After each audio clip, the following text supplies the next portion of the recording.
24వ తారీఖున మేము మీటింగ్లో ఉన్న సేఫ్టీ మీటింగ్ మాకు కండక్ట్ చేశారు. ఆ మీటింగ్లో ఉండగా మాకు కంట్రోల్ నుంచి కాల్ వచ్చింది.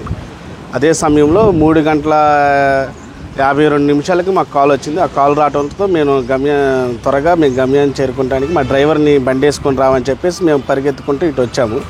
ఇటు వచ్చిన సమయంలో ఆల్రెడీ మా గేట్ మ్యాన్ హెల్ప్తో ఆల్రెడీ అతను బండి మీద కూర్చొని ఉన్నాడు, వెళ్ళటానికి సిద్ధంగా ఉన్నాడు. వెళ్ళి మేము చూసి ఏమైనా ఇంజరీస్ తగిలినాయని ఓవరాల్గా అన్నీ చెక్ చేస్తే అతనికి రైట్ హ్యాండ్కి యాబ్రేషన్ అంటే గీసుకుపోయి ఉంది. అది కూడా ఆ క్షణంలో అక్కడ తగిలిన దెబ్బ అయితే కాదు, అది వేరే చోట అంటే 1 గంట క్రితం తగిలిన దెబ్బలాగా అనిపించింది. సో అనిపించడంతో మా అసిస్టెంట్ని ట్రే తీసుకొచ్చి ఒకసారి అది క్లీన్ చేయడానికి అక్కడ ఏమైనా డీప్ లాస్ట్రేషన్ ఏమైనా ఉందని నాకు అర్థం కాక క్లీన్ చేస్తే అది గీసుకుపోయి ఉంది. సో మీరు బండి జోలే కండిషన్లో లేరు కదా, మీరు వెళ్ళబాకండి, మీరు ఉండండి, కొద్దిసేపు రెస్ట్ తీసుకొని వెళ్ళండి అని అడిగాము. అదే సమయంలో ఆయన చూస్తే బండి ఆపుకోలేని పరిస్థితిలో, అతను నిలబడలేని పరిస్థితుల్లో ఉన్నాడు.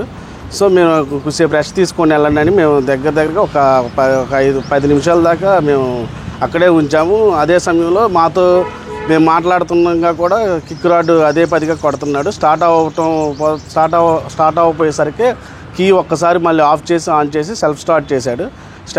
సెల్ఫ్ స్టార్ట్ చేసి ఇక మాకెళ్ళి చూసి ఒకసారిగా నవ్వి ఇక మేము చూస్తుండగానే మమ్మల్ని దాటేసి వెళ్ళిపోయాడు.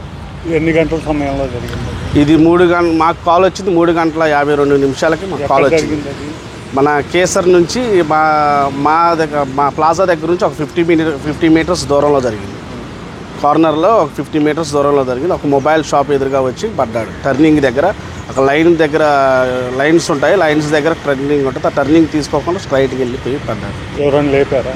అది మేము వచ్చేసరికి ఆల్రెడీ మా టోల్గేట్ సిబ్బంది లేపేసరికి అతను మేము వచ్చేసరికి ఆల్రెడీ బండి మీద ఎక్కి కూర్చుని ఉన్నాడు.